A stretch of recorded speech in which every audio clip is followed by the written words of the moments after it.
कालपासून आपण पाहत आहोत हा?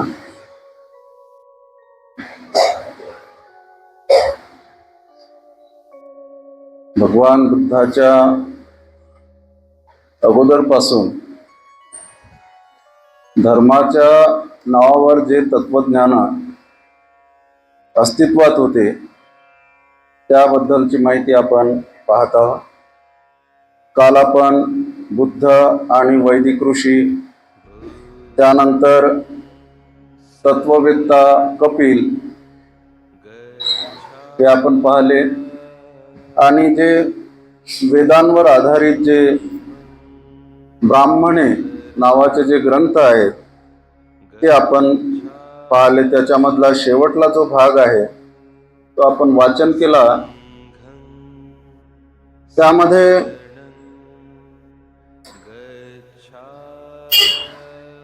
ब्राह्मणे हे जे ग्रंथ आहेत हे वेदांच्या शिकवणुकीवर आधारित आहे आणि यामध्ये आपण पाहिलं काल की समाज व्यवस्था त्यांनी निर्माण केलेली, त्याला आदर्श समाज रचना म्हणून नाव दिलं. ते चातुर्वर्ण समाज व्यवस्था, ब्राह्मण, क्षत्रिय, वैश्य, शूद्र या 4 वर्णांचं मध्ये बदल होत नव्हता. जो ज्या वर्णात जन्माला आला त्याच वर्णात तो राहत होता. मग कोणी कितीही वरच्या वर्णात असला आणि कितीही नालायक असला तरी तो त्याच वर्णात राहत होता आणि खालच्या वर्णातला कितीही चांगला व्यक्ती असला तरी तो खालच्याच वर्णात राहत होता. प्रत्येकाचे व्यवसाय ठरलेले होते. ब्राह्मणांनी पूजा अर्चा यज्ञयाग करायचं, क्षत्रियांनी लढाई करायची, वैश्यांनी व्यापार करायचा आणि शूद्रांनी या 3ही वर्णांची सेवा करायची. महिला सुद्धा सगळ्याच वर्णातल्या महिला त्या शूद्रामध्ये येत होत्या. ब्राह्मण, क्षत्रिय, वैश्य सुद्धा. फक्त 3 वर्णातले जे वरचे होते ब्राह्मण, क्षत्रिय, वैश्य, या 3 वर्णांमधले पुरुष फक्त उच्च वर्णीय समजले जात होते. प्रत्येकाचे अधिकार होते. क्षत्रियाचे अधिकार वेगळे होते, ब्राह्मणाचे अधिकार वेगळे होते आणि ब्राह्मणाचे जे अधिकार होते ते क्षत्रियाला नव्हते, क्षत्रियाचे जे अधिकार होते ते वैश्याला नव्हते, वैश्याचे जे अधिकार होते ते शूद्राला नव्हते, शूद्राला तर कोणतेच अधिकार नव्हते. आणि शिक्षण घेण्याचा अधिकार फक्त 3च वर्णातल्या पुरुषांना, ब्राह्मण, क्षत्रिय आणि वैश्य या 3 वर्णांमधल्या पुरुषांना शिक्षण घेण्याचा अधिकार होता. शूद्र आणि महिला 4ही वर्णातल्या यांना शिक्षण घेण्याचा अधिकार नव्हता. संपत्ती आणि शस्त्र धारण करण्याचा अधिकार नव्हता. या ज्या बाबी आहेत यावरून या ठिकाणी जी महत्वाची बाब आहे की जगामध्ये कोणालाही जर गुलाम बनवायचं असेल कायमस्वरूपी तर त्याचे 3 प्रकारचे अधिकार रद्द केले जातात.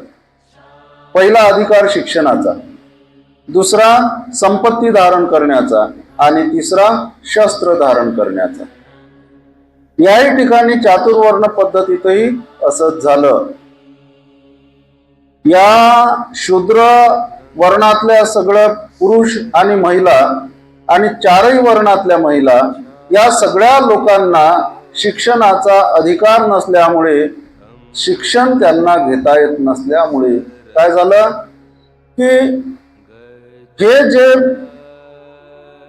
वर्ण व्यवस्थेची गुलामगिरी आपल्यावर लादलेली आहे हे काही ईश्वरानं लादलेली नाही, तर ही या लोकांनी लादलेली आहे. वरच्या ब्राह्मण लोकांनी हे यांना समजत नव्हतं. खरं काय, खोटं काय, चांगलं काय, वाईट काय, आपलं काय, परक काय हे यांना समजून घेण्याची क्षमता नव्हती, कारण लिहिता वाचता येत नव्हतं म्हणून त्यांना काही समजत नव्हतं. अन्याय अत्याचार होतात, मग त्या अन्याय अत्याचाराच्या विरुद्ध शस्त्र घेऊन युद्ध करावं हा विचार जरी मनात आला तर शस्त्र धारण करण्याचा अधिकार नव्हता. आणि जर का कुणी ठरवलं की शस्त्र घेऊ धारण करू आपण, तर ते विकत घ्यायला पैसे पाहिजे. शस्त्र विकत घ्यायला पैसे पाहिजे, तर पैसे म्हणजे संपत्ती, तर संपत्ती धारण करण्याचा अधिकार नव्हता. कितीनही अधिकार नव्हते. आणि त्याशिवाय शिक्षणाचा अधिकार नसल्यामुळे काय झालं, तर या लोकांनी ब्राह्मणी धर्माने लोकांना काय सांगितला, कर्म सिद्धांत. तो कर्म सिद्धांत कसा सांगितला, मागच्या जन्मात तुम्ही वाईट काम केले होते म्हणून या जन्मात तुम्ही शूद्र कुळात जन्माला आले. मागच्या जन्मात वाईट काम केल्यामुळे या जन्मात तुम्ही शूद्रामध्ये जन्माला आले. मग आता त्याला दुसरा पर्याय काय, या जन्मात तुम्ही शूद्र आहात, तीनही वर्णाच्या लोकांची चांगले इमाने इतबारे सेवा करा, पुढच्या जन्मात तुम्ही शूद्र म्हणून जन्माला येणार नाही, वरच्या वर्णामध्ये जन्माला या. कारण हा जो सिद्धांत आहे हा वेदामध्ये सांगितलेला. वेद हे ईश्वरानं लिहिलेले, त्याच्यामुळे कोणाला त्याच्यावर शंका घेण्याचं कारणच नाही. वेदांवर जर शंका घेतली तर याचा अर्थ काय आहे, ईश्वरावर शंका घेण्यासारखं आहे. आणि ईश्वरावर शंका घेणं म्हणजे महापाप, अजून पाप होईल. आणि अजून जर पाप झालं तर या जन्मात आपण शूद्र म्हणूनच आलो, पुढच्या जन्मात मग त्याच्याही पुढे जाऊ अतिशूद्रामध्ये. ही भीती म्हणजेच हा जो सिद्धांत होता या लोकांनी स्वतःहून तो स्वीकारलेला होता. ही जी गुलामगिरी होती व्यवस्थेची, ही यांच्या अज्ञानपणामुळे त्यांनी ती स्वतःहून मान्य केली. आणि आजही एससी एसटी मधले आणि ओबीसी मधले लोक सर्रासपणे या गुलामगिरीच्या अधीन आहेत. आणि काही लोक तर मी अजूनही पाहतो की आपले मध्ये सत्यनारायणाची पूजा किंवा कोणतं लग्न काळाचं आहे, कोणतं काही कार्यक्रम करायचा आहे तर ब्राह्मणाच्या जवळ जातात विचारायला. बाबासाहेबांनी आपल्याला 7वी प्रतिज्ञा दिली. 22 प्रतिज्ञांमध्ये मी कोणतेही क्रियाकर्म ब्राह्मणाच्या हातून करून घेणार नाही. हे याचं कारण असं 7वी किंवा 8वी असू शकते. तर याचं कारण असं की ब्राह्मणी धर्म हा विषमतेवर आहे, समानता त्याला मान्य नाही. आणि बुद्धाचा धर्म हा समानतेवर आधारलेला. समता हा बुद्ध धर्माचा ज्याला मध्यवर्ती सिद्धांत म्हटलं जाईल, म्हणजे सेंट्रल फिलॉसॉफी असं म्हटलं जाईल, मध्यवर्ती सिद्धांत. तर ही जी बाब आहे, कारण लोकांनी हे स्वीकारलेली गुलामी आहे. काही म्हटलं की नाही बाबा तकदीरात होतो, तसं झालं असं. हा ज्या बाबी आहेत, तकदीर, नशीब, आपण मागच्या जन्मात पाप केले म्हणून या जन्मात या अशा प्रकारे आलो. बाबासाहेब आजच्या स्थितीत संपूर्ण जगाला आपल्या दिव्य कर्तृत्वानं अचंबित केलेलं आहे बाबासाहेबांनी. पण बाबासाहेब कोणत्या अवस्थेत जन्माला आले होते, किती वाईट अवस्थेत बाबासाहेबांचा जन्म झाला, किती त्यांना हालअपेष्टा सहन कराव्या लागल्या. या सिद्धांतानुसार जर विचार केला तर बाबासाहेबांनी पापच केले होते म्हणून. कारण जो काही त्रास झाला, जी काही हालअपेष्टा सहन कराव्या लागल्या बाबासाहेबांना, ते त्यांच्या कर्मामुळे नाही तर इथल्या वर्णवादी विषमतावादी वर्ण व्यवस्थेमुळे त्यांना त्रास सहन करावा लागला, विरोध सहन करावा लागला. लोकांनी त्रास दिला की अस्पृश्य असून एवढा पुढे जाते, एवढा पुढे जाते, आपल्याही पुढे जाते. आजही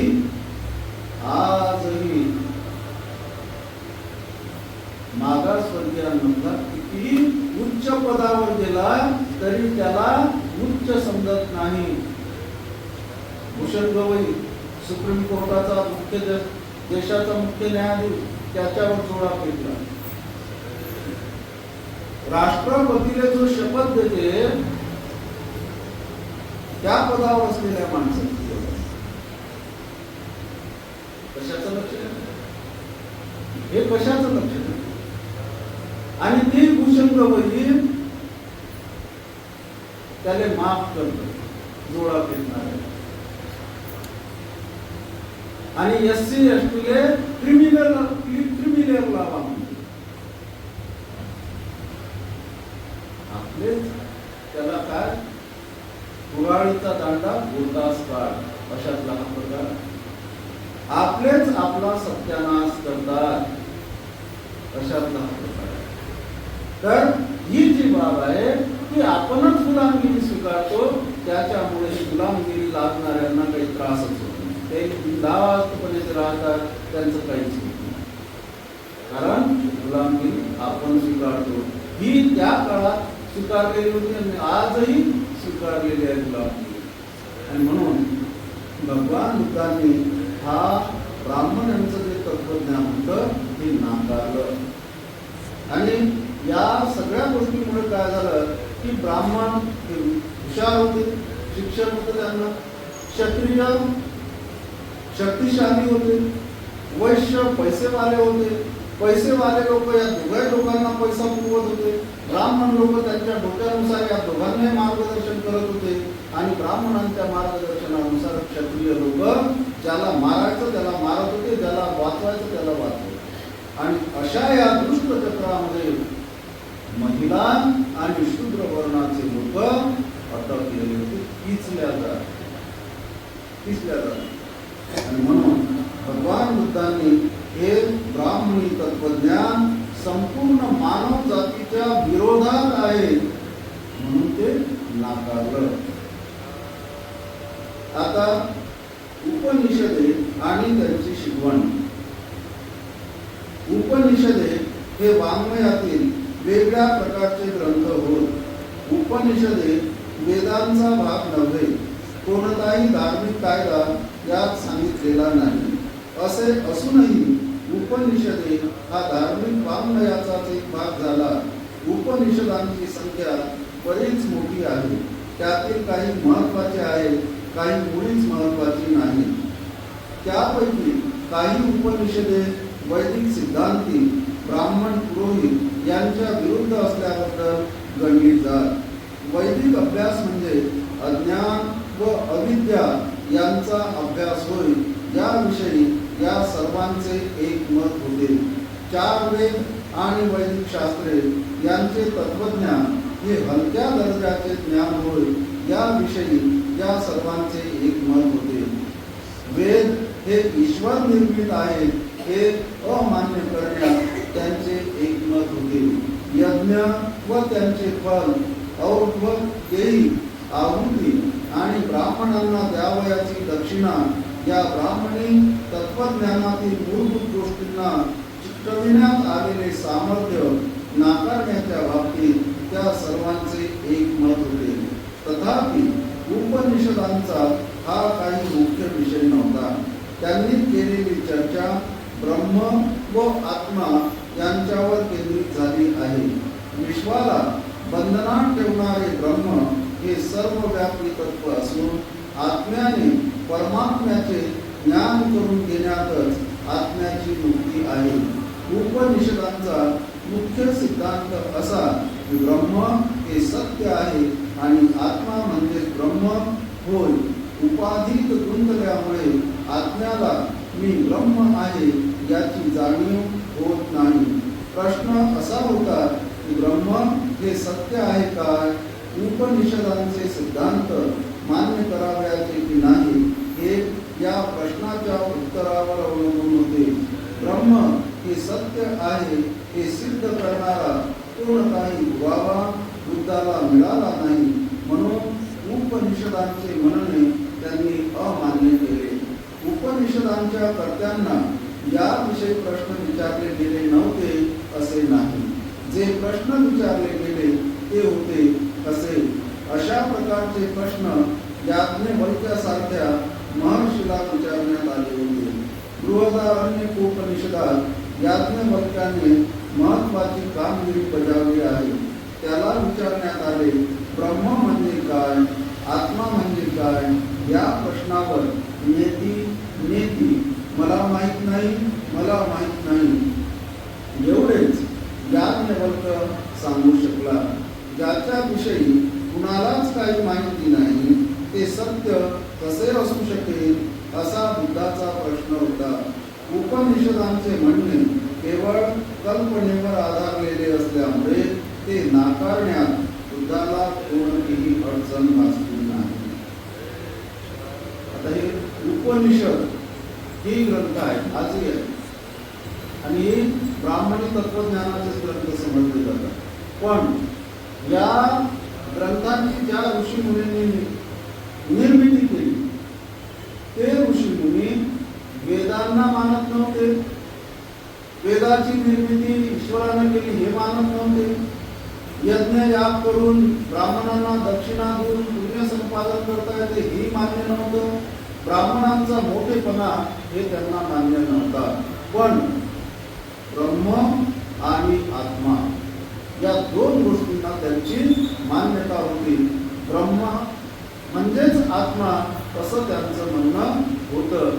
परंतु ब्रह्माचं अस्तित्व सिद्ध करण्याच्यासाठी कोणत्याही प्रकारचा पुरावा त्यांच्याकडे नव्हता आणि म्हणून भगवान बुद्ध म्हणतात, भगवान बुद्धांच्या काळात काही ऋषींना, त्यांच्याही पूर्वी काही ऋषींना, ज्या ऋषींनी या उपनिषदांची निर्मिती केलेली होती, त्यांच्यापैकी काही ऋषींना विचारण्यात आलं की ब्रह्म म्हणजे काय, तो कसा आहे, त्याचा काही पुरावा आहे का, तर त्यांनी कोणत्याही प्रकारची उत्तरं दिलेली नाही.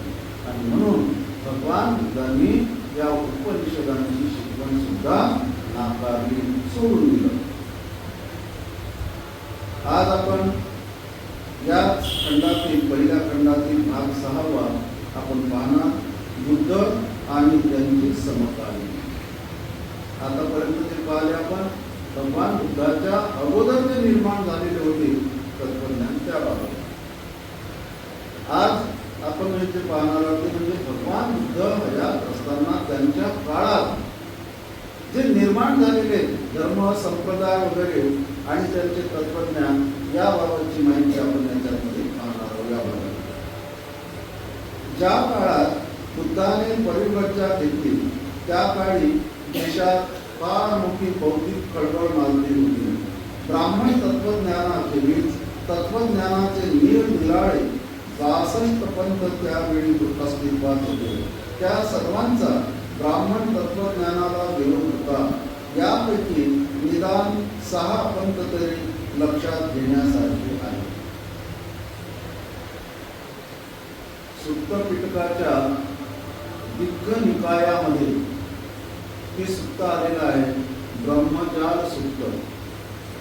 त्याचं नाव आहे सुत्ताचं ब्रह्मजाल सुत्त.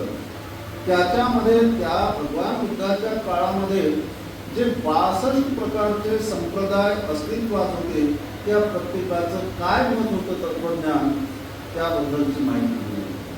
आणि त्यालाच भगवान बुद्धांनी 62 प्रकारच्या मिथ्या संकल्पना असं म्हटलेलं, मिथ्या दृष्टी असं म्हटलेलं आहे. म्हणजे खोट्या कल्पना, चुकीच्या कल्पना 62 प्रकार. म्हणजे जेवढे काही 62 पंथ अस्तित्वात होते त्या सगळ्यांच्या जे तत्वज्ञान होते ते सगळं कल्पनेवर आधारित होतं, चुकीचं होतं. म्हणून त्याला भगवंतांनी चुकीच्या कल्पना, मिथ्या कल्पना असं म्हटलं. परंतु त्या 62 पैकी 6 प्रमुख होते. 62 तर एकूण होते, परंतु त्या 62 पैकी 6 जास्त प्रभाव होता त्यांचा, जास्त लोक त्यांचे अनुयायी होते. म्हणून त्या 6चा उल्लेख या ठिकाणी घेण्यात आला. या पंथांपैकी एक पंथ पूर्ण काश्यप याच्या नेतृत्वाखाली होता. त्याच्या तत्वज्ञानाला अक्रियावाद असे म्हणत असत. त्याचे म्हणणे असे की कर्माचा आत्म्यावर काहीही परिणाम होत नाही. कुणीही स्वतः काही काम करावे किंवा ते दुसऱ्याकडून करवून घ्यावे, स्वतः हत्या करावी किंवा दुसऱ्याकडून हत्या करवावी, स्वतः चोरी करावी किंवा दरोडेखोरी करावी किंवा दुसऱ्याकडून ती करून घ्यावी, स्वतः व्यभिचार करावा किंवा दुसऱ्याकडून तो करवावा, स्वतः खोटे बोलावे किंवा दुसऱ्याला खोटे बोलावयास लावावे, आत्म्यावर याचा कशाचाही परिणाम होत नाही. एखादे कृत्य कितीही दुराचारी असते तरी आत्म्याला त्याची पाप लागत नाही. एखादे कृत्य कितीही चांगले असले तरी त्यामुळे आत्म्याला पुण्य लाभत नाही. आत्म्यावर कशाचीच क्रिया होत नाही. ज्यावेळी मनुष्य मरतो त्यावेळी ज्या घटकांचा तो बनलेला असतो ते आपल्या मूळ स्वरूपात विलीन होतात. मृत्यूनंतर काहीही शिल्लक राहत नाही. शरीर राहत नाही आणि आत्माही राहत नाही. हा जो पूर्ण काश्यप नावाचा ऋषी होता, याच्या तत्वज्ञानाला अक्रियावाद असं म्हणतात. त्याचं म्हणणं असं होतं की कोणी काही करा, चांगलं काम करा किंवा वाईट काम करा, पुण्य करा की पाप करा, आत्म्याला काही फरक पडत नाही. आत्म्यावर त्याचा काही परिणाम होत नाही. आणि म्हणून आणि ज्या वेळेला माणूस मरतो त्यावेळेस त्याचे जे घटक असतात, ज्या घटकापासून तो बनलेला असतो, ते घटक आपापल्या समूहामध्ये विलीन होतात. जसं माती आहे, माती मातीमध्ये विलीन होते, पाणी पाण्यामध्ये विलीन होते, उष्णता उष्णतेच्या मध्ये विलीन होते, हवा हवेमध्ये विलीन होते. काही शिल्लक राहत नाही, मरणानंतर काही शिल्लक राहत नाही, असं या पूर्ण काश्यपाचं म्हणणं होतं. दुसऱ्या एका पंथाचे नाव नियतिवाद असे होते. त्याचा मुख्य प्रणेता मक्खली गोसाल हा होता. त्याचे तत्वज्ञान म्हणजे एक प्रकारचा दैववाद किंवा निश्चयवाद होता. कोणीही काहीही घडवू शकत नाही किंवा बिघडवू शकत नाही. घटना घडतात त्या कोणीही घडवित नाही. दुःख कुणालाही नष्ट करता येत नाही, वाढविता येत नाही किंवा कमीही करता येत नाही. जगाच्या अनुभवांचा आपला वाटा प्रत्येकाने उचलला पाहिजे, हे त्याचे तत्वज्ञान होते. हा जो नियतिवाद नावाचं त्याचं तत्वज्ञान होतं. याचा प्रणेता होता मक्खली गोसाल नावाचा ऋषी. याचं म्हणणं असं की कोणी काही जाणून बुजून करायची गरज नाही. आपोआपच जे काही आपल्याकडून घडते ते घडू द्यावं, चांगलं असो की वाईट असो. आणि प्रत्येकाने कोणी दुःखही निर्माण करत नाही, ते वाढवतही नाही आणि कमीही करत नाही, करू शकत नाही. त्याच्यामुळे जसं चालते तसं चालू द्या, असं याचं म्हणणं होतं. तिसऱ्या पंथाचे नाव उच्छेदवाद असे होते. अजित केश कंबल हा त्याचा मुख्य प्रणेता होय. त्याचे तत्वज्ञान म्हणजे एक प्रकारचा विनाशवाद होता. यज्ञ किंवा होम याला काहीही अर्थ नाही. आत्म्याला स्वतःच्या कृत्यासाठी भोगावी लागणारी किंवा उपभोगावयास मिळणारी सुख दुःखाची फळे किंवा परिणाम असला काहीही प्रकार नाही. स्वर्ग नाही की नरक नाही. जगातील दुःखाच्या काही मूळ तत्वांपासून मनुष्य बनला आहे. आत्मा ते टाळू शकत नाही. जगातल्या कोणत्याही दुःखापासून आत्म्याची सुटका होऊ शकत नाही. या दुःखाचा अंत आपोआप होणार आहे. महाकल्पातील जन्म मरणाच्या 84 लक्ष योनीच्या फेऱ्यातून आत्म्याने गेलेच पाहिजे. त्यानंतरच आत्म्याचा दुःखाचा अंत होईल. त्यापूर्वी होणार नाही किंवा दुसऱ्या कोणत्या उपायानेही होणार नाही. हा जो अजित केशकंबल नावाचा ऋषी होता, याच्या तत्वज्ञानाचं नाव होतं उच्छेदवाद. आणि याचं म्हणणं असं होतं की यज्ञ होम हवन याला काही अर्थ नाही. आत्म्याला जे काही दुःख भोगावं लागतं ते भोगावंच लागणार आहे, ते काही टाळता येत नाही असं त्याचं म्हणणं. आणि काही केलं तरी आत्म्याला मुक्ती काहीच मिळत नाही. जोपर्यंत या जगात तो 84 लक्ष योनीमधून, याचा अर्थ असा या जगात 84 लक्ष म्हणजे लाख, 84 लाख प्रकारचे जीव या जगात आहे. आणि प्रत्येक जीवामध्ये त्यांना जन्म घेतला पाहिजे. आणि 84 लाख प्रकारच्या जीवांमधून जन्म घेणं मरणं हे संपलं की मग तो आपोआपच त्याने काही मुक्त करायची प्रयत्न करावा लागत नाही. आणि प्रयत्न केले तरी काही फायदा होत नाही, असं या अजित केशकंबल नावाच्या ऋषीचं म्हणणं होतं.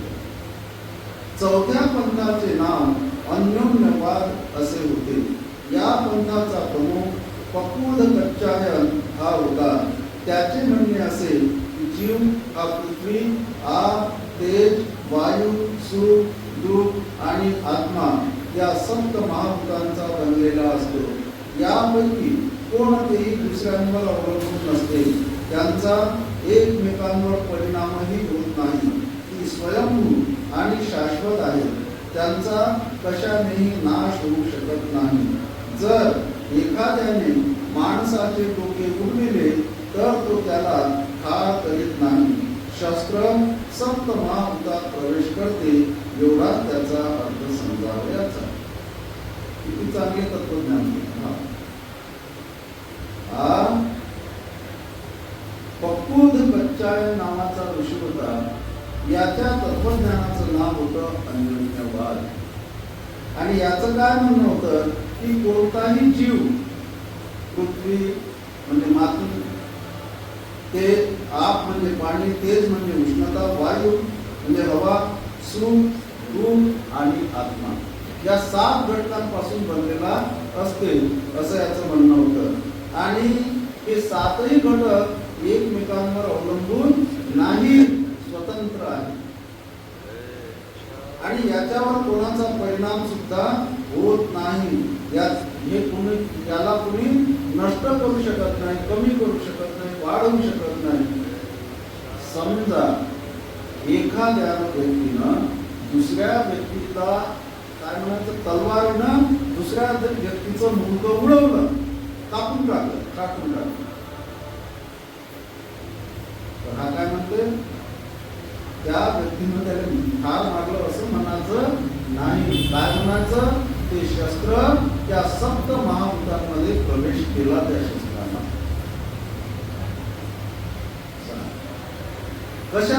कसे तत्वज्ञान होते. संजय वेदपुत्राचा स्वतःचा एक पंथ होता. त्याचे नाव विक्षेपवाद. हा एक प्रकारचा संशयवाद होता. संजय वेदपुत्र म्हणतो, जर एखाद्याने मला स्वर्ग आहे काय असे विचारले आणि तो आहे असे वाटले तर मी होय म्हणेन, पण तो नाही असे मला वाटले तर मी नाही म्हणेन. मानव प्राणी निर्माण केले गेले काय? माणसाला त्याच्या बऱ्या वाईट कृत्यांची फळे भोगावी लागतात काय? आणि मृत्यूनंतर आत्मा अस्तित्वात आहे काय असे जर मला कोणी विचारले तर मी या सर्वांना नकारात्मक उत्तर देईन, कारण त्याचे अस्तित्व आहे असे मला वाटत नाही. याप्रमाणे संजय देवपुत्राने आपल्या तत्वज्ञानाचे सार सांगितले. हा संजय देवपुत्र नावाचा ऋषी.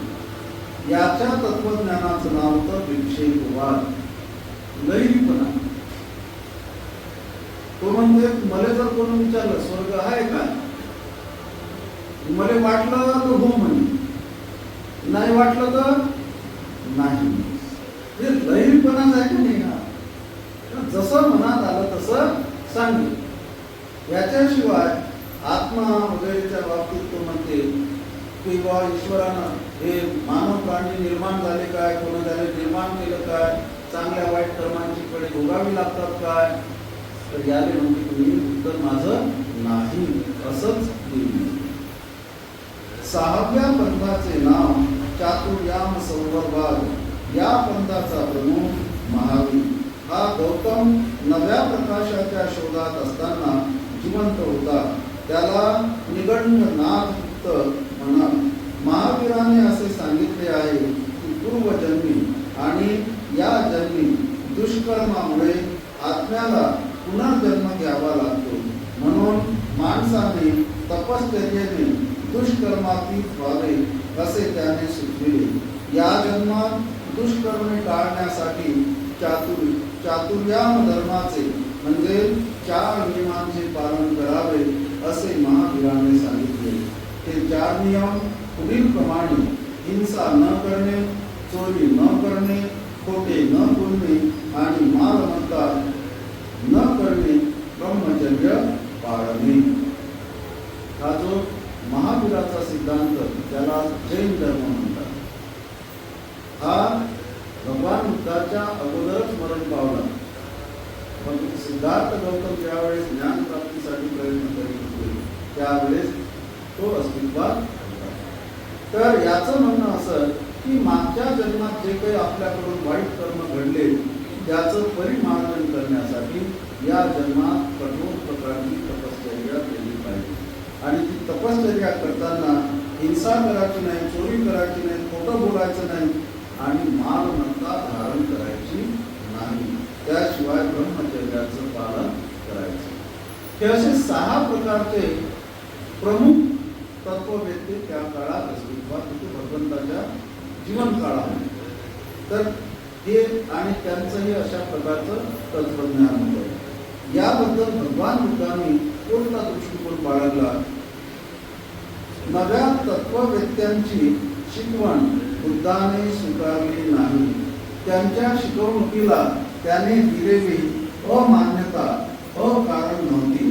तो म्हणतो पूर्णकाश किंवा पतूड कच्चान याचे तत्वज्ञान खरे मानले तर कोणीही वाटेल ती वाईट गोष्ट करू शकेल किंवा पूर्णतः उपद्रव देऊ शकेल. एखाद्या मनुष्य जर तर कोणतीही सामाजिक जबाबदारी न स्वीकारता किंवा सामाजिक परिणाम न भोगता दुसऱ्याची हत्या करण्याची मजल मारू शकेल. जर मुखरी गोसालाचे तत्वज्ञान खरे मानले तर मनुष्य दैवाचा गुलाम बनेल. तो स्वतःला मुक्त करू शकणार नाही.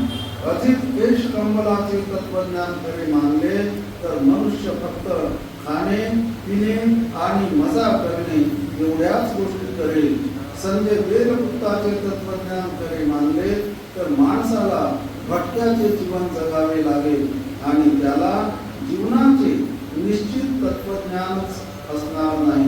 निघंटनाथ पुत्ताचे तत्वज्ञान खरे मानले तर माणसाला आपले जीवन संन्यास व तपश्चर्या यांनाच पाहावे लागेल आणि मग त्याच्या सगळ्या सहज प्रवृत्ती व कामना यांचा विमोड होऊन त्याला संपूर्ण दास्य पत्करावे लागेल. याप्रमाणे तत्वज्ञानाने सुचविलेला कोणताही जीवन मार्ग बुद्धाला पटला नाही. हताश, असहाय्य आणि अविचारी माणसांचे हे विचार आहेत असे त्याला वाटले. म्हणून त्याने या बाबतीत अन्यत्र प्रकाशाचा शोध घेण्याचे ठरविले.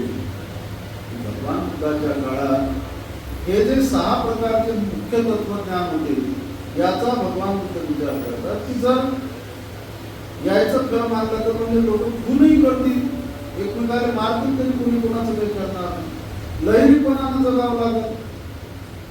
वाटलं तर हो, नाही वाटलं तर हो. आज हो म्हटलं थोड्या वेळात नाही म्हणायचं एकाच गोष्टीला.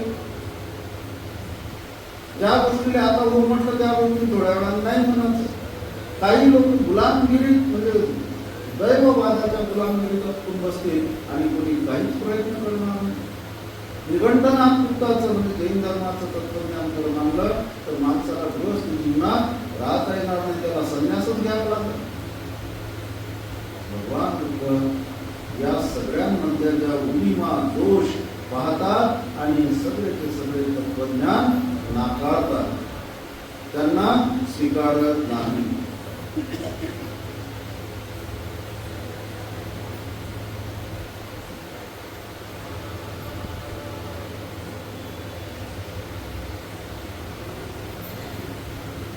त्यानंतर भाग 7 साम्य आणि भेद. बुद्धाने काय त्याचे ठरविले? म्हणजे जे काही तत्वज्ञान भगवान बुद्धाच्या अगोदरचे होते आणि भगवान बुद्धाच्या काळातही अस्तित्वात होते त्यापैकी भगवान बुद्धांनी काय केलं तर काही तत्वज्ञान जसेच्या तसे नाकारले, काही तत्व जसेच्या तसे स्वीकारले आणि काही तत्व जे होते त्याच्यामध्ये थोडाफार आपल्या सोयीनुसार आपल्याला जे योग्य वाटते तसा बदल करून त्याचा स्वीकार केला. तर कोणकोणत्या बाबतीत भगवंतांनी कोणता दृष्टिकोन स्वीकारला याबद्दल आपण पाहणार आहोत. बुद्धाने काय त्याचे ठरविले? या तात्विक आणि धार्मिक विचारसरणीच्या अवलोकनावरून असे दिसते की बुद्धाने ज्यावेळी आपल्या शासनाचा पाया रचला त्यावेळी काही रूढ कल्पनांनी लोकांच्या मनाची घट्ट पकड घेतली होती. त्या कल्पना अशा. भगवान बुद्ध त्यावेळेला ज्ञान प्राप्ती झाली. त्यावेळेला लोक कसे होते, लोकांच्या मनात कोणत्या प्रकारचे विचार, कोणत्या प्रकारच्या धारणा, कोणत्या प्रकारचे दृष्टिकोन, कोणत्या प्रकारच्या श्रद्धा होत्या याबद्दल ही बाब आहे. लोक वेद प्रामाण्यावर विश्वास, आत्म्याची मुक्ती किंवा मोक्ष म्हणजेच त्याच्या पुनर्जन्माचा अंत यावर विश्वास, मोक्ष प्राप्तीची साधने या दृष्टीने धार्मिक विधी, समारंभ व यज्ञ यावर विश्वास, समाज संघटनेसाठी चातुर्वर्ण व्यवस्थेच्या आदर्शावर विश्वास, विश्वाचा निर्माता म्हणून ईश्वरावर आणि विश्वाचे मूलाधार तत्व म्हणून ब्रह्मावर विश्वास, आत्म्यावर विश्वास, संसार किंवा आत्म्याचा पुनर्जन्म यावर विश्वास, कर्म म्हणजेच माणसाच्या पूर्वजन्मीच्या कृत्यामुळे त्याचे या जन्मीचे स्थान निश्चित होते या तत्वावर विश्वास, आपल्या शासनाची तत्वे ठरविताना बुद्धाने आपल्या पद्धतीने या जुनाट कल्पनांचा समाचार घेतला. लोक कसे होते त्या काळात? आत्म्यावर विश्वास होता, आत्म्याचा पुनर्जन्मावर विश्वास होता, यज्ञ या कर्मकांड यावर लोकांचा विश्वास होता, चातुर्वर्ण व्यवस्थेवर लोकांचा विश्वास होता, वेदाची निर्मिती ईश्वराने केली, ईश्वरच या जगाचा निर्माता आहे या गोष्टीवर विश्वास होता. या अशा प्रकारच्या लोकांच्या विचारसरणी होत्या. त्याशिवाय मी कोण आहे, कोठून आलो, कोठे जाणार याविषयी कल्पना करीत बसण्याच्या वृत्तीचा त्याने धिक्कार केला. आत्म्याचे तोतांड त्याने धुडकावून लावले आणि शरीर, संवेदना, चेतना आणि विज्ञान यापैकी कशालाही आत्मा मानण्याच्या कल्पनेचा त्याने त्याग केला. काही धर्मगुरूंनी ज्याचा प्रसार केला होता अशी शून्यवादी मते त्याने त्याग ठरविली. पाखंडी मताचा त्याने धिक्कार केला. विश्वाच्या विकासाचा प्रारंभ काळ सांगता येतो हे म्हणणे त्याने अमान्य केले. देवाने माणसाला निर्माण केले किंवा ब्रह्म नावाच्या कोण्या एकाच्या शरीरातून त्याचा जन्म झाला हे म्हणणे त्याने त्याग ठरविले. आत्म्याच्या अस्तित्वाकडे त्याने दुर्लक्ष तरी केले किंवा ते नाकारले.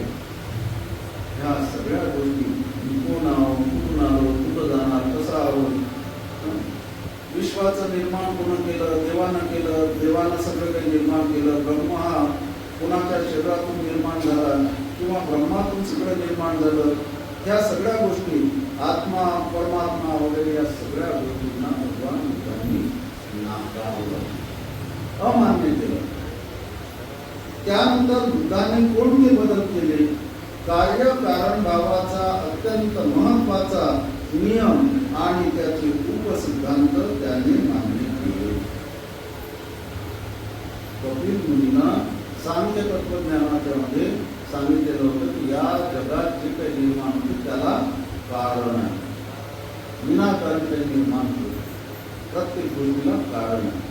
आणि हा सिद्धांत, कार्यकारण भावाचा सिद्धांत भगवान बुद्धांनी मान्य केला. जीवनाचा दैववादी दृष्टिकोन आणि मनुष्य व जग यांचे भवितव्य देवानेच पूर्वनियोजित केलेले आहे हा तितकाच मूर्खपणाचा दृष्टिकोन हे दोन्ही त्याने त्याग ठरविले. एखाद्या पूर्वजन्मी केलेल्या कृत्यात दुःख निर्माण करण्याचे आणि या जन्मातील कृत्ये परिणाम शून्य करण्याचे सामर्थ्य आहे हे म्हणणे त्याने अमान्य केले. कर्माचा दैववादी दृष्टिकोन त्याने नाकारला. कर्माच्या या दृष्टिकोनाच्या ऐवजी त्याने अधिक शास्त्रीय दृष्टिकोन स्वीकारला. जुन्याच बाटलीत त्याने नवी दारू ओतली.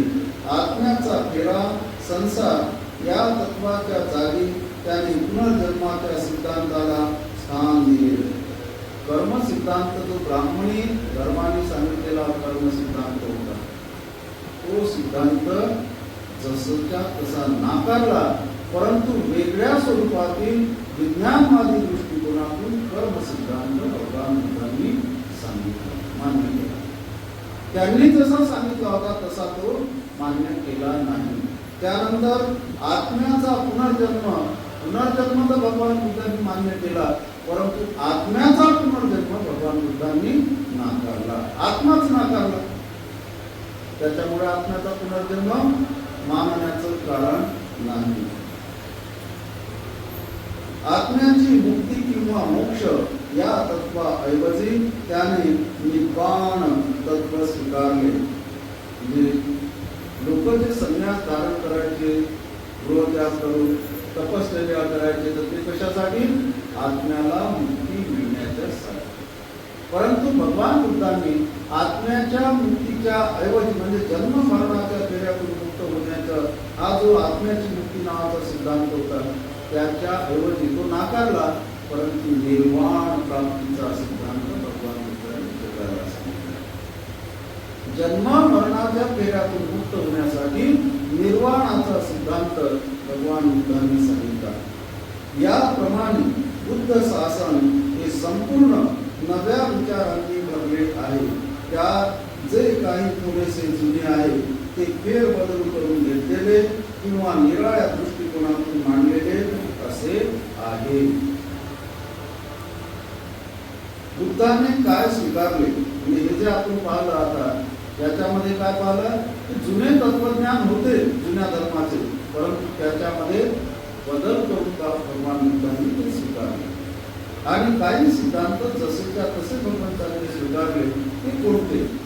बुद्धाच्या शिकवणुकीचे पहिले वैशिष्ट्य असे की सर्व गोष्टींचा मध्यबिंदू मन आहे हे त्याने मानले.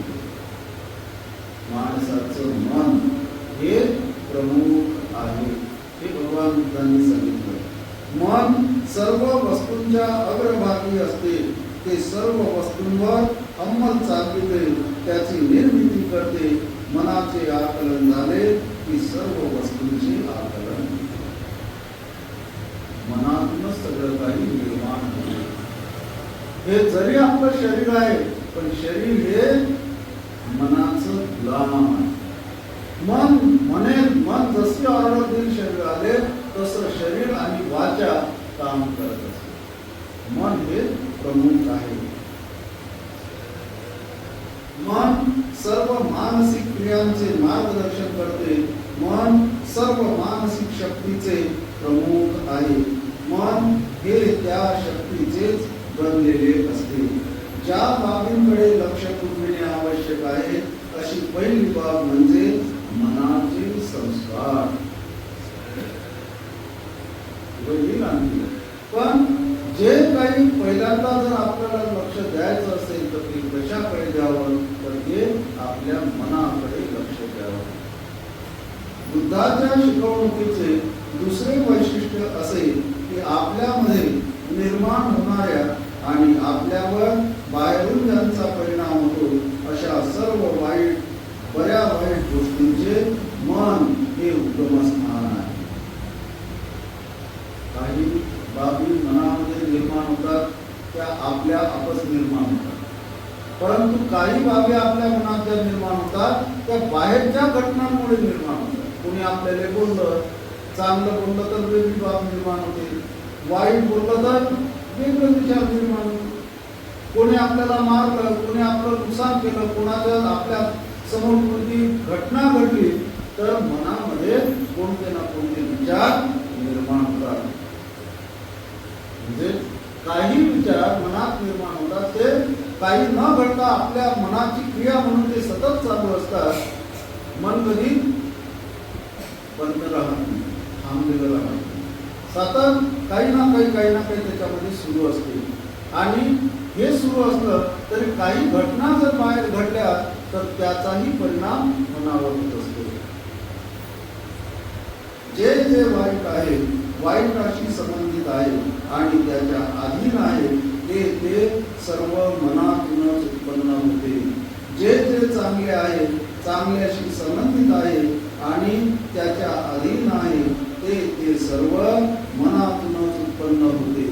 ज्याप्रमाणे गाडी ओढणाऱ्या बैलांच्या पावला मागोमाग गाडीची चाके जातात, त्याप्रमाणे अशुद्ध चित्ताने जो बोलतो किंवा कृती करतो त्याच्या मागोमाग दुःख येते. म्हणून चित्तशुद्धी हे धर्माचे सार आहे.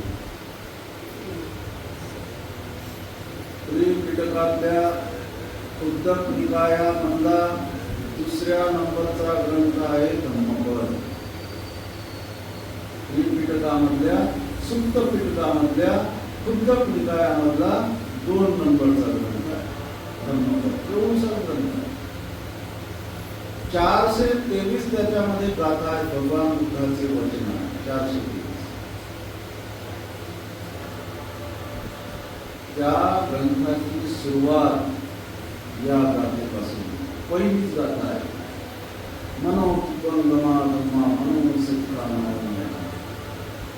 मनसाचेती पदुःखेन भासति वा करोति वा ततो न दुःखमन्वेति चक्कं व वहतो पदम्.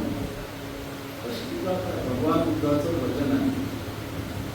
मनोबुद्धं गमा धम्मा मनोसिद्धा मनोमया. म्हणजे जे काही आहे ते सगळं मनोमय आहे. जे काही निर्माण होते ते चांगलं असो की वाईट असो सगळं मनातूनच निर्माण होते. जर का मनातून वाईट विचार निर्माण झाले, मनसाचेती पदुःखेन भासति वा करोति वा, मनातून जर वाईट विचार निर्माण झाले आणि त्या वाईट विचारानुसार माणूस वाईट बोलला किंवा शरीरानं वाईट काम केले तर ततो न दुःखमन्वेति. तर त्याला दुःख त्याच्या माग असं येते की ज्याप्रमाणे बैलगाडीचे बैल चालत असताना त्या बैलाच्या पायाला चाकं लागत असतात. बैलाच्या पायाला चाकं लागत असतात त्याप्रमाणे दुःख त्या माणसाच्या मागे. ही ब्रह्मपद या ग्रंथाची पहिलीच गाथा आहे. त्याच्या पुढे येणारच आपल्या बौद्ध जीवन मार्गामध्ये त्यावेळेला त्याची कथा पण आपण सांगू. बुद्धाच्या शिकवणीचे तिसरे वैशिष्ट्य पाप कृत्य टाळणे हे होय. त्यांच्या शिकवणुकीचे चौथे वैशिष्ट्य असे की खरा धर्म हा धर्म ग्रंथात नसून धर्म तत्वांचे पालन करण्यात आहे. तिसरं वैशिष्ट्य भगवान त्यांनी काय सांगितलं? पाप कर्म टाळाचे, वाईट काम करायचे नाही, माहीतच नाही. इथंच सगळं बिघडलं. पाप कर्म करायचे नाही हे लक्षातच नाही आणि त्याच्यामुळे सगळा सत्यानाश होतो. समजत काहीच नाही, स्वतःला विद्वान समजते. समजत काहीच नाही आणि स्वतःला विद्वान समजते आणि तो कुणाचं ऐकत नाही.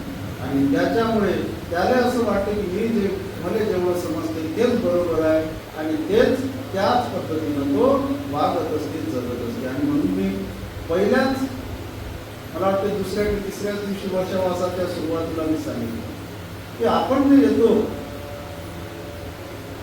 धर्मग्रंथ जे ऐकतो हे हा जो ग्रंथ आहे मी त्याचं पहिल्याच दिवशी ते महत्व सांगितलं की हा ग्रंथ म्हणजे बाबासाहेबांनी अक्षरशः रक्तानं लिहिलेला आहे, स्वतःच्या रक्तानं लिहिलेला असं म्हणावं.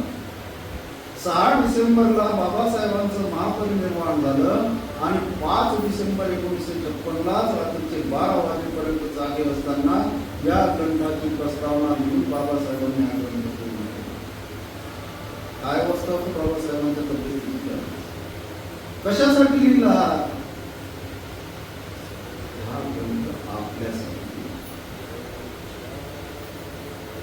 हा ग्रंथ आपल्यासाठी, एवढ्या त्रासात आपण ऐकतो, वाचतो, दिसते आपल्याला, समजते, तरी आपण जाणून बुजून येडे होऊन पेढे खाल्ल्याचा प्रकार. समजते आपल्याला बऱ्याच गोष्टी, पण आपण त्या मान्य करत नाही. आपल्याला काय वाटतं की माहिती चालू आहे ना, तेच बरोबर आहे. बाबासाहेब त्या धर्मांतराच्या भाषणातच म्हणतात की बाहेर बुद्ध आणि घरात सगळं अशुद्ध, असं चालणार नाही. असं चालणार नाही. म्हणजे जे काही आपल्याकडे शुद्ध येते त्याला जर आपण अशुद्धपणाची जोड दिली तर ते शुद्ध असलेलंही अशुद्ध होईल. शुद्ध असलेलं सुद्धा अशुद्ध होईल. आणि म्हणून जर एखाद्या आपल्याला स्वच्छ पाणी आपल्या एखाद्या माठामध्ये एखाद्या घरातल्या भांड्यामध्ये भरून ठेवायचं आहे स्वच्छ पाणी, तर पहिल्यांदा आपल्याला काय करावं लागेल, त्या भांड्यातलं खराब पाणी काढून टाकावं लागेल. ते भांड चांगल्या प्रकारे स्वच्छ धुवावं लागेल आणि मगच त्याच्यामध्ये स्वच्छ पाणी भरायचं. आपल्या मनाचंही तसंच आहे.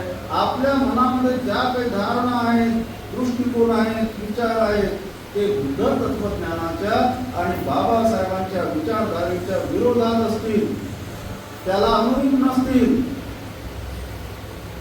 आणि त्या स्थितीमध्ये आपण बुद्ध तत्वज्ञान ऐकत असू तर आपलं काय होईल? ऐकणं चांगलं आहे, परंतु आपण हे सोडून नाही राहिलो आणि हे धरून राहिलो, हे व्यवस्थित नाही. आणि चांगल्याला आपण खराब करू, आपलीही खराबी होईल, आपलीही वैचारिकता खराब. ज्या वेळेस मी सांगायला हरकत नाही की मी अवधूत बुवाच्या ओट्यात होतो, भजनामध्ये जायचा अवधूत बुवाची.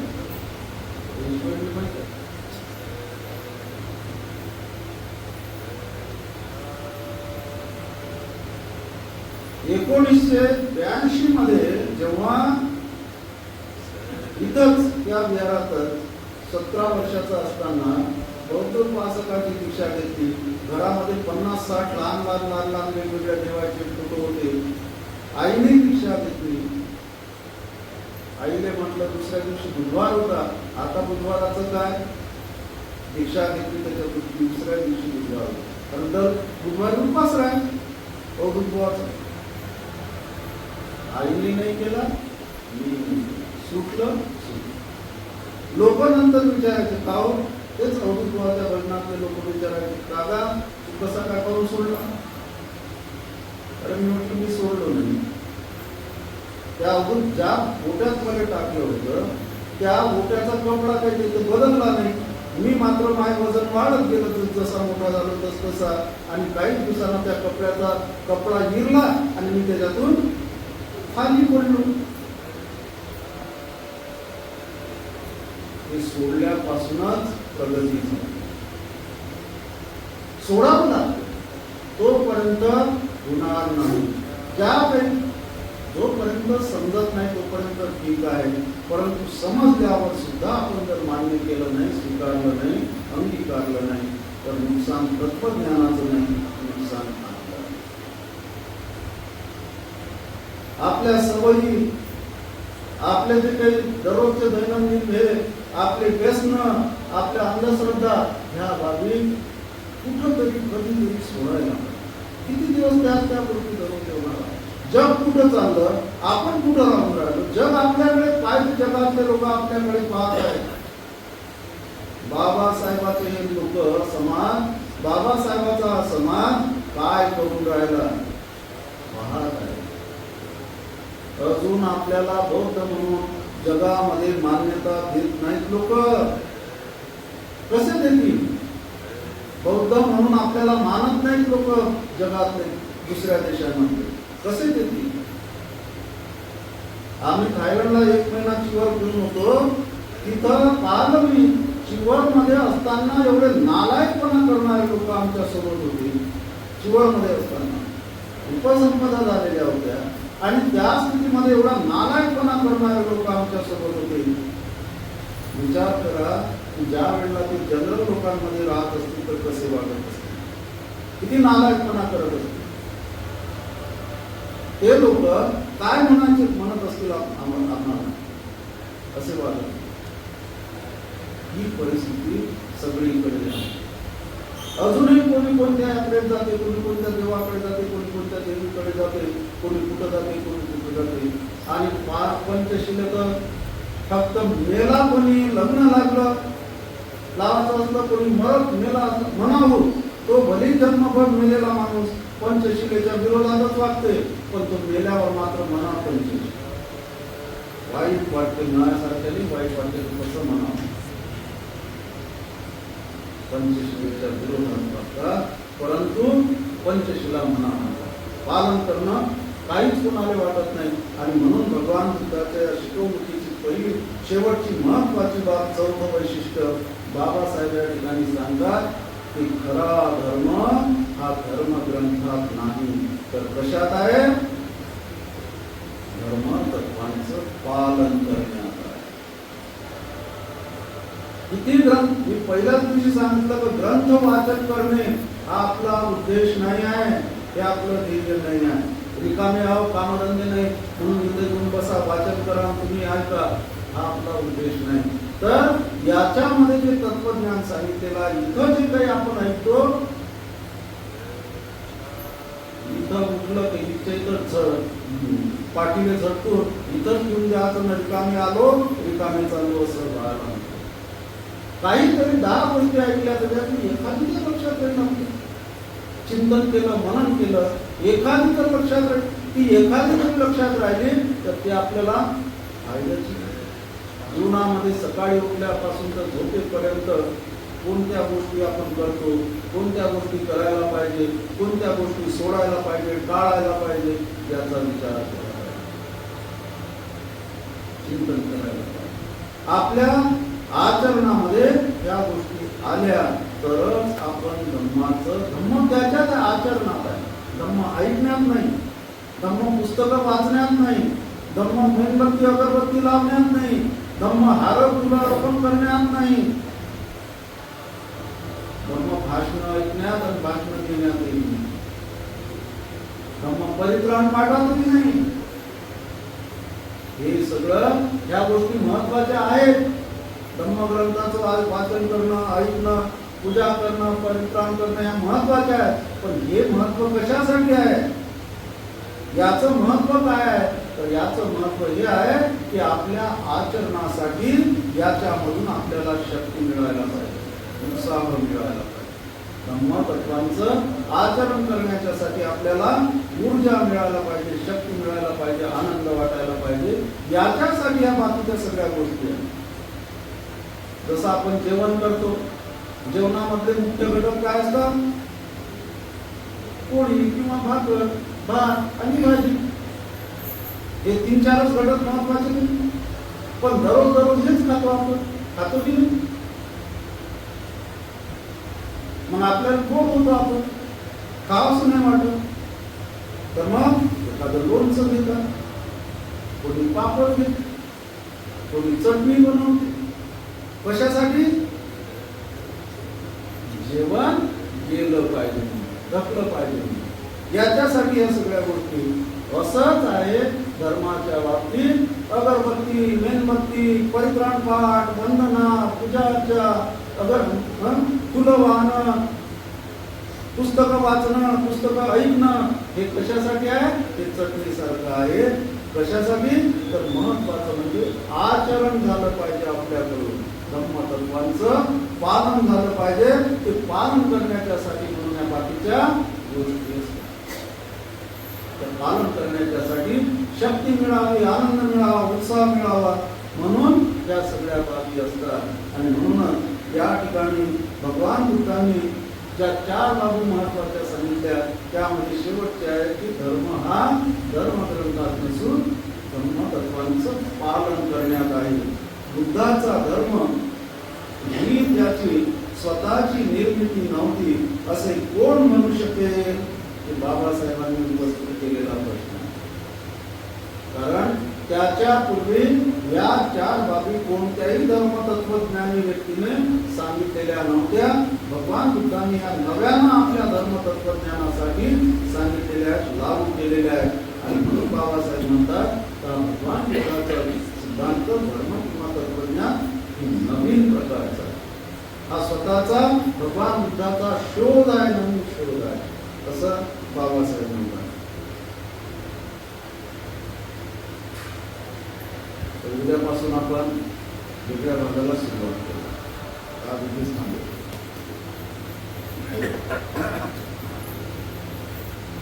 ब्रह्मं चरेषु चरितं नतं चरितं चरे ब्रह्मचारी सुखं सेति अस्मिन् लोके परं च न